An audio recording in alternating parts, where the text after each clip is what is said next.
दोस्तों, स्वागत है आपका मेरे YouTube चैनल इंग्लिश बाबू पर। और आज मैं फिर हाजिर हूँ आपके साथ एक नई स्टोरी लेकर। और दोस्तों, आज जो स्टोरी मैं आपके लिए लाया हूँ ये एक मॉरल स्टोरी है। बहुत ही प्यारी और मज़ेदार कहानी है। कहानी सुनने में आपको मज़ा आएगा। उसके अलावा दोस्तों, आज की इस स्टोरी में आपको कुछ नए इंग्लिश के वर्ड मीनिंग सीखने को मिलेंगे, उनकी करेक्ट प्रोनाउंसिएशन के बारे में पता चलेगा। और हमेशा की तरह जो इसका ग्रामर का पार्ट है उसे बिल्कुल डिटेल में कवर करेंगे, तो एक एक स्ट्रक्चर को आप बड़ी आसानी से सीख पाएंगे। तो चलिए दोस्तों, आज की इस कहानी को हम शुरू करते हैं। और सबसे पहले कहानी का टाइटल देखते हैं। कहानी का टाइटल है डोंकी इन टाइगर्स स्किन। क्या अर्थ हुआ दोस्तों? टाइगर के बाद एपिस्ट्रॉफी एस है जिसका अर्थ होता है का, की, के। जब हम किसी नाम या व्यक्ति के साथ कुछ जोड़ते हैं तो एपिस्ट्रॉफी एस का यूज़ किया जाता है। स्किन का मतलब होता है त्वचा या फिर खाल। डोंकी इन टाइगर्स स्किन का अर्थ हुआ कि शेर की खाल में गधा। तो दोस्तों, ये आज की इस कहानी का टाइटल है, शीर्षक है। और अब मैं इसे पढ़ना शुरू करता हूँ। आपसे रिक्वेस्ट है आप कहानी को बिल्कुल ध्यान से सुनें। और यदि आज की कहानी में आपको कोई भी नया शब्द या फिर नया स्ट्रक्चर मिले तो आप उसको नोट करें। और यदि कहानी अच्छी लगे तो लाइक भी ज़रूर करें। तो चलिए इसको शुरू करते हैं। Once there lived a washerman. क्या मतलब हुआ दोस्तों? ये जो वाक्य है ये एक पास्ट इंडेफिनिट का अफर्मेटिव वाक्य है। और पास्ट इंडेफिनिट में जब हम अफर्मेटिव का सेंटेंस बनाते हैं तो वहाँ सेकंड फॉर्म का यूज़ किया जाता है। लिव का मतलब होता है किसी स्थान पर रहना, निवास करना। सेकंड फॉर्म है लिव्ड। और वॉशरमैन का मतलब होता है धोबी। तो क्या अर्थ हुआ? Once there lived a washerman. एक बार एक धोबी रहता था। He had a donkey that used to carry the loads of dirty and washed clothes for the washerman। क्या अर्थ हुआ? He had a donkey। दोस्तों, बड़ा सेंटेंसेस को थोड़ा थोड़ा करके ट्रांसलेट करेंगे। ये जो सेंटेंस है he had a donkey, ये पास्ट का पजेसिव सेंटेंस है। पास्ट पजेसिव का मतलब होता है जब हम पास्ट में ये दिखाते हैं कि किसी व्यक्ति के पास कुछ सामान था, कोई वस्तु थी, ऐसे वाक्यों को पास्ट पजेसिव कहा जाता है। और पास्ट पजेसिव में दोस्तों हैड का इस्तेमाल हेल्पिंग वर्ब के रूप में किया जाएगा और जो भी वस्तु है उसको भी मेंशन किया जाता है। तो क्या अर्थ हुआ? ही हैड अ डोंकी, उसके पास एक गधा था। That used to carry the loads. दोस्तों, यहाँ यूज़ टू का इस्तेमाल किया गया है। यूज़ टू का प्रयोग पास्ट के वाक्यों में कंसिस्टेंसी को दिखाने के लिए किया जाता है। जैसे मान लीजिए वाक्य है, मैं उसे पढ़ाया करता था। I used to teach him. Raju दौड़ा करता था। Raju used to teach him. जब हम कोई भी ऐसा वाक्य बनाएंगे जहाँ पास्ट की कंसिस्टेंसी को दिखाते हैं। और कैरी का मतलब होता है ढोना। That used to carry the loads of dirty and washed clothes for the washerman का अर्थ हुआ कि जो धोबी के लिए गंदे और धुले हुए कपड़ों के वज़न को ढोया करता था। तो इस तरह से पूरी लाइन का दोस्तों पूरा क्या अर्थ निकला कि उसके पास एक गधा था जो धोबी के लिए गंदे और धुले हुए कपड़ों के वज़न को ढोया करता था। आगे देखिए।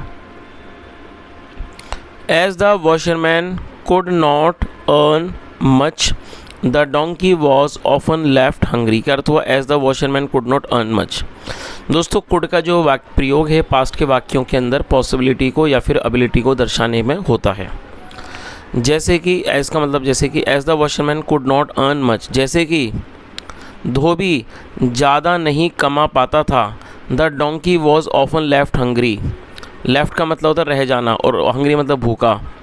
ऑफन मतलब अक्सर। अक्सर गधा भूखा रह जाता था। तो पूरी लाइन का क्या अर्थ निकला? As the washerman could not earn much, the donkey was often left hungry. जैसे कि धोबी ज़्यादा नहीं कमा पाता था, अक्सर गधा भूखा रह जाता था। फॉर दिस रीज़न, इस वजह से the donkey was growing weaker day by day. दोस्तों, ये पास्ट कॉन्टिन्यूस का सेंटेंस है जहाँ पर वॉज वर्ग के साथ फोर्थ फॉर्म का यूज़ किया जाता है। तो क्या अर्थ हुआ कि फॉर दिस रीज़न, इस वजह से, the donkey was growing weaker day by day, गधा दिन प्रतिदिन कमज़ोर होता जा रहा था। चलिए आगे देखिए।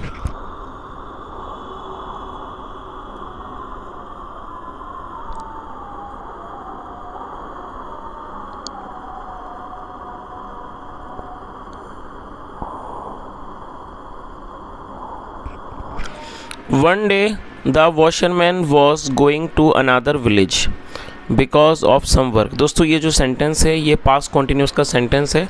पास्ट कॉन्टिन्यूस का अर्थ होता है ऐसे वाक्य जहाँ वाक्यों के टेल पर रहा था, रही थी, रहे थे जैसे शब्द आते हैं, ऐसे वाक्यों को पास्ट कॉन्टिन्यूस कहा जाता है। और पास्ट कॉन्टिन्यूस में वॉज या फिर वर्ब का इस्तेमाल हेल्पिंग वर्ब के रूप में किया जाता है। यदि हमारा सब्जेक्ट होगा I, we, you, I, he, she, it या सिंगुलर, तब हमें वॉज का यूज़ करना होगा। वी, यू, दे और प्लूरल में वर्ब का यूज़ किया जाएगा और साथ में वर्ब की फोर्थ फॉर्म लगाई जाती है।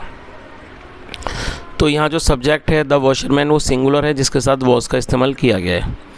क्या अर्थ हुआ? वन डे, एक दिन, द वॉशरमैन मतलब कि धोबी, वॉज गोइंग जा रहा था, टू अनदर विलेज किसी दूसरे गांव, बिकॉज ऑफ सम वर्क किसी काम से। तो पूरी लाइन का क्या अर्थ निकला? One day the washerman was going to another village because of some work, एक दिन धोबी किसी काम के कारण किसी दूसरे गांव जा रहा था। और दोस्तों यहाँ मैंने पास्ट कॉन्टिन्यूस के बारे में समझाया। मैं आपको एक वाक्य देना चाहूँगा, आप उसको ट्रांसलेट करें, कमेंट में बताएं। सेंटेंस है मैं राजू को पढ़ा रहा था। आई रिपीट द सेंटेंस, मैं राजू को पढ़ा रहा था। दोस्तों ये पास्ट कॉन्टिन्यूस का सेंटेंस है, आप इसको कृपया करके ज़रूर ट्रांसलेट करें और कॉमेंट में बताएँ। आगे देखिए। ऑन द वे का मतलब रास्ते पर, देयर ले अ फॉरेस्ट। दोस्तों ले का मतलब पढ़ना, रहना। तो क्या अर्थ हुआ? ऑन द वे रास्ते पर, देयर ले फॉरेस्ट, उस मतलब कि रास्ते पर एक जंगल पड़ता था। When he was passing through that forest he saw a dead tiger. दोस्तों ये भी पास्ट कॉन्टिन्यूस का ही सेंटेंस है, जैसा ऊपर था ये भी पास्ट का है जहाँ पर वॉज के साथ फोर्थ फॉर्म का यूज़ किया जाता है। और मैं चाहूँगा आप इसकी ये जो यहाँ पर वर्ब का यूज़ हुआ है वो आप नोट कर लें। पास थ्रू का मतलब होता है कहीं से होकर गुजरना। जैसे हम कहीं से जाते हैं, कहीं से होकर गुजरते हैं, उसे पास थ्रू कहा जाता है। और ये पास कॉन्टिन्यूस है, तो पास की फोर्थ फॉर्म में होती है पासिंग। तो क्या अर्थ हुआ? वैन का मतलब होता है दोस्तों जब। When he was passing through that forest, जब वह, दैट मतलब उस, जब वह उस जंगल से होकर गुजर रहा था। He saw a dead tiger. दोस्तों ये जो सेंटेंस है ये पास्ट इंडेफिनिट का अफर्मेटिव वाक्य है। और पास्ट इंडेफिनिट में जब हम अफर्मेटिव का वाक्य बनाएंगे तो सेकंड फॉर्म का यूज़ किया जाता है। SEEC मतलब होता है देखना, सेकंड फॉर्म में सॉ। तो क्या अर्थ हुआ? When he was passing through that forest, जब वह उस जंगल से होकर गुजर रहा था। He saw a dead tiger, dead का मतलब था मरा हुआ। और दोस्तों ये एडजेक्टिव है। उसने एक मरा हुआ टाइगर मतलब उसने एक मरा हुआ शेर देखा। An idea struck his mind, क्या मतलब हुआ कि उसके दिमाग में एक विचार आया, कह सकते हैं उसे एक विचार सूझा, या इसको ऐसे भी कह सकते हैं कि उसके दिमाग में एक विचार आया। He shaved off the tiger's skin. दोस्तों शेव ऑफ का मतलब होता है छील देना। जैसे जब हम अपनी दाढ़ी बनाते हैं तो उसे भी शेव कहा जाता है, इसका अर्थ होता है हिंदी में छीलना। और ये सेकंड फॉर्म है। He shaved off the tiger's skin का अर्थ हुआ कि उसने शेर की खाल उधेड़ दी, या कह सकते हैं उसने शेर की खाल उतार दी। When he returned home, return मतलब लौटना, जब वह घर वापस लौटा। ही showed the tiger's skin to his donkey। Show का अर्थ होता है दिखाना और ये सेकंड फॉर्म है। जब वह घर लौटा, he showed the tiger's skin to his donkey, इसका अर्थ हुआ कि उसने अपने गधे को शेर की खाल दिखाई। शो का अर्थ होता है दोस्तों दिखाना, तो आप इसे ज़रूर नोट कर लें। तो आप इस पूरी लाइन का अर्थ समझ गए। तो क्या अर्थ हुआ कि व्हेन ही रिटर्न होम, जब वह घर वापस लौटा। He showed the tiger's skin to his donkey, उसने अपने गधे को शेर की खाल दिखाई।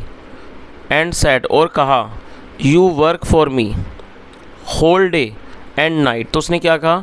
You work for me whole day and night, आप मेरे लिए पूरा दिन रात मेहनत करते हो, काम करते हो। सॉरी, वर्क मतलब होता है काम करना।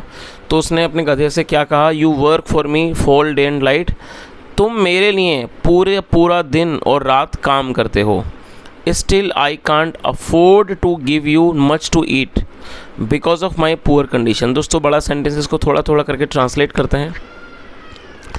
पहले आप इस शब्द की मीनिंग को नोट कर लीजिए। STILL, स्टिल का मतलब होता है अभी भी या फिर भी।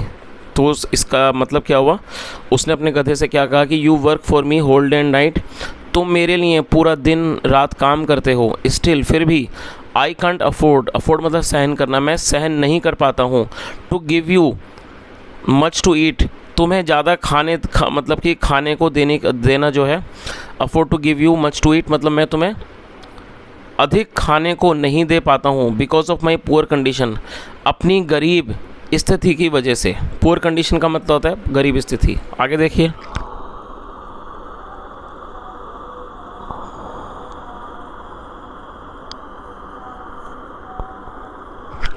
I really regret for that. दोस्तों रिग्रेट का मतलब होता है किसी चीज़ का खेद होना, किसी बात का अफसोस होना, दुख होना, उसे आप रिग्रेट कहते हैं। आप इसे नोट कर लीजिए।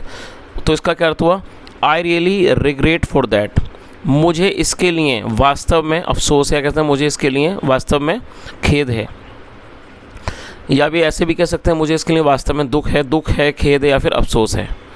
Now you should wear this tiger's skin. दोस्तों ये जो सेंटेंस है देखिए, आप यहाँ शुड का यूज़ किया गया है, और आप जानते हैं शुड का यूज़ कब किया जाएगा, जब हम वाक्यों में सलाह को दिखाएंगे। जब हम किसी वाक्य में एक सलाह देते हैं, आपको ये काम करना चाहिए, ऐसा नहीं करना चाहिए, उसे दौड़ना चाहिए, उसे खाना चाहिए, उसे पहनना चाहिए, जब आप कोई भी ऐसा वाक्य बनाएंगे जहाँ पर आप सलाह देंगे तो शुड के साथ वर्ब की फर्स्ट फॉर्म का इस्तेमाल किया जाता है। और WEAR वेयर का मतलब होता है पहनना। तो उसने क्या कहा, नाउ अब, यू शुड वेयर अब तुम्हें पहननी चाहिए, दिस टाइगर्स स्किन इस शेर की खाल को। पूरी लाइन का क्या अर्थ निकला, now you should wear this tiger's skin अब तुम्हें इस शेर की खाल को पहनना चाहिए। दोस्तों एक वाक्य में आपको शुड का देना चाहूँगा, आप इसको नोट करें और ट्रांसलेट करें। वाक्य है, आपको रोज़ पार्क जाना चाहिए। द सेंटेंस इज आपको रोज़ पार्क जाना चाहिए। इस वाक्य में सलाह है दोस्तों, इसको ट्रांसलेट करके कमेंट में बताएं। तो दोस्तों यहाँ तक समझ में आएगी होगी कहानी आपको कि ये जो धोबी है जो काफ़ी गरीब है, वो अपने गधे को सही से खाना भी नहीं खिला पाता, क्योंकि जो स्थिति है वो काफ़ी गरीब है, और वो इसी कारण जो गधा है वो काफ़ी कमज़ोर होता जा रहा है। और एक दिन जब ये जो वॉशरमैन था, धोबी था, किसी दूसरे गांव जा रहा था, तो उसने एक मरे हुए शेर को देखा, उसने उसकी खाल को उतारा, अपने घर लाया, और उसने ये जो खाल थी वो उसने गधे को दिखाई और उसको कहा कि आप मेरे लिए पूरे दिन मेहनत करते हो, लेकिन मैं आपको कुछ ज़्यादा खाने के लिए नहीं देता, क्योंकि मेरी जो स्थिति वो गरीब मतलब कि गरीब स्थिति है। इसलिए उसने क्या कहा कि तुम इसको पहन लो, मतलब तुम इसे पहन लो, then you can roam freely. Freely का मतलब होता है आज़ादी से, रोम मतलब घूमना। Then you can roam freely in the field. Field का मतलब होता है खेत। Every night and eat to your heart's content. तो देखिए पूरी लाइन का क्या अर्थ निकला, देन फिर you can roam freely in the fields, फिर तुम फ्रीली मतलब आज़ादी से खेतों में घूम सकते हो, एवरी नाइट हर रात, and eat to your heart's content और दिल भरकर खा सकते हो, जी भरकर खा सकते हो। No one will dare to come near you. दोस्तों डेयर का मतलब है हिम्मत करना। No one will dare to come near you, near मतलब नज़दीक, कोई भी का मतलब आना, कोई भी तुम्हारे नज़दीक आने का साहस नहीं करेगा, कह सकते हैं कोई भी तुम्हारे नज़दीक आने का, पास आने की हिम्मत नहीं करेगा। Taking you as a tiger, तुम्हें शेर समझते हुए। टेक का मतलब दोस्तों सिर्फ लेना नहीं होता, टेक का मतलब होता है समझना भी होता है। तो पूरी लाइन का मतलब आपको समझ आ ही गया क्या लिखा है, no one will dare to come near you taking you as a tiger. तुम्हें शेर मानते हुए या तुम्हें शेर मानकर कोई भी तुम्हारे पास आने की हिम्मत नहीं करेगा। चलिए आगे देखिए। The donkey was pleased to hear this. दोस्तों प्लीज्ड का मतलब होता है खुश हो जाना, उसे प्लीज्ड कहा जाता है जो कि एक एडजेक्टिव है। The donkey was pleased to hear this, गधा ये सुनकर खुश हो गया। दैट नाइट मतलब कि उस रात, he put on the tiger's skin. दोस्तों इसे आप नोट कर लीजिए। देखिए ऐसे कई सारे शब्द होते हैं जहाँ पर एक ही हिंदी के लिए अलग अलग इंग्लिश शब्दों का यूज़ किया जाता है। जैसे आम तौर पर पहनने के लिए वेयर शब्द का यूज़ करते हैं, WEAR वेयर, और दोस्तों पहनने के लिए पुट ऑन भी कहा जाता है। तो आप इस वर्ड को जरूर नोट कर लीजिए, पुट ऑन मतलब पहनना। तो क्या अर्थ हुआ, the donkey was pleased to hear this, गधा ये बात सुनकर खुश हो गया, कह सकते हैं गधा ये सुनकर खुश हो गया। दैट नाइट उस रात, he put on the tiger's skin, उस रात उसने शेर की खाल को पहन लिया। And went to a farmer's field, और एक किसान के खेत में चला गया। चलिए दोस्तों, आज हम इस कहानी को यहीं तक रखते हैं। थोड़ी सी बड़ी स्टोरी है, मैं कोशिश करूँगा इसको कल कवर करने की, तो आगे पता चलेगा आगे इस कहानी में क्या होता है। तो दोस्तों ये स्टोरी यहीं तक थी फ़िलहाल। तो यदि आपको आज की कहानी अच्छी लगी हो, मेरा पढ़ाने का प्रयास अच्छा लगा हो, आपने कुछ सीखा हो, तो आपसे रिक्वेस्ट है आप इस वीडियो को लाइक करें, शेयर करें, चैनल को ज़रूर सब्सक्राइब करें। और यदि आपका कोई भी सुझाव हो तो कमेंट में ज़रूर बताएं। यहाँ तक सुनने के लिए thank you so much. Have a nice day and bye.